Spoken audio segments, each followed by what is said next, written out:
We keep hearing a lot about Chevron deference and the Supreme Court. What is that? That's a really good question, because everywhere you see in the last few days is, this discussion of Chevron and Chevron deference.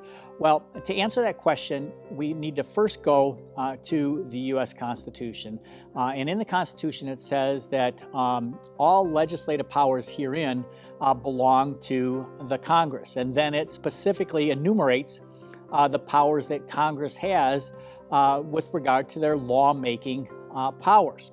Now, over the years, we became a great big country. And when we became a great big country, Congress says we don't have all the bandwidth to, do all the policy making. So we're going to authorize all these agencies. And now you've got the FDA and the SEC and this alphabet soup of agencies out there that have been authorized to make laws.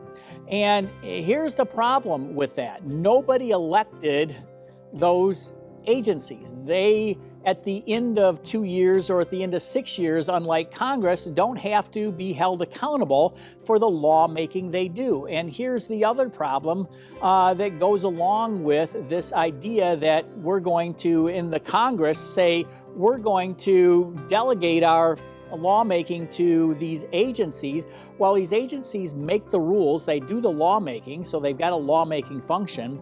But then guess what? Somebody has to enforce the rules. And so then within the same agency that made the law, they are now having a prosecutorial type enforcement, part of that agency.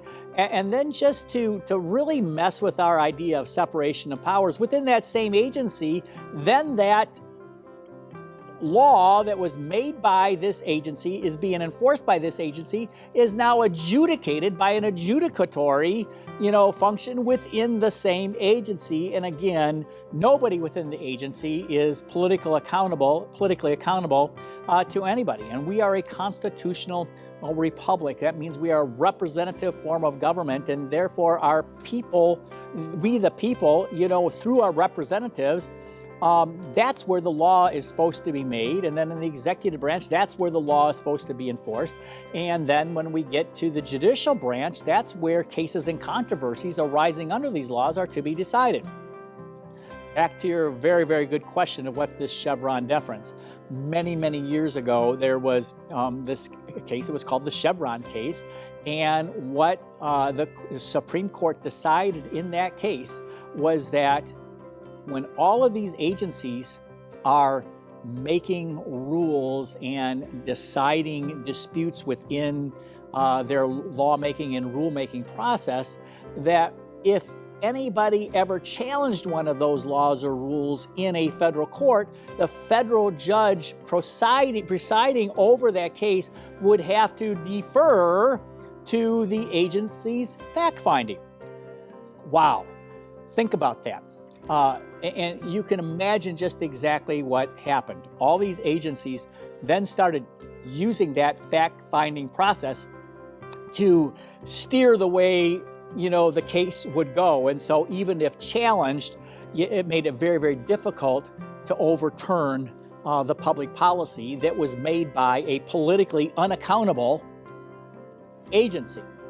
And so all of a sudden, we went from a constitutional republic where we had representative governance under a constitution that would make public policy and enforce public policy, and to become kind of this third branch of government where you had lawmaking by experts, by so-called experts. And, the European Union, that's the kind of governance they have.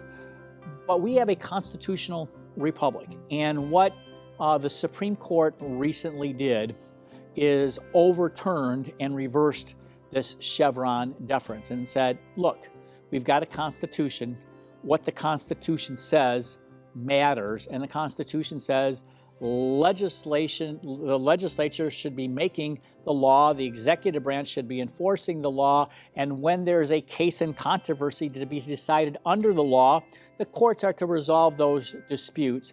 And nowhere within that constitutional process is there room for the courts to being forced to defer to these unelected agencies and the findings of these unelected agencies. And so, very, very big case for restoring constitutional good governance and the rule of law.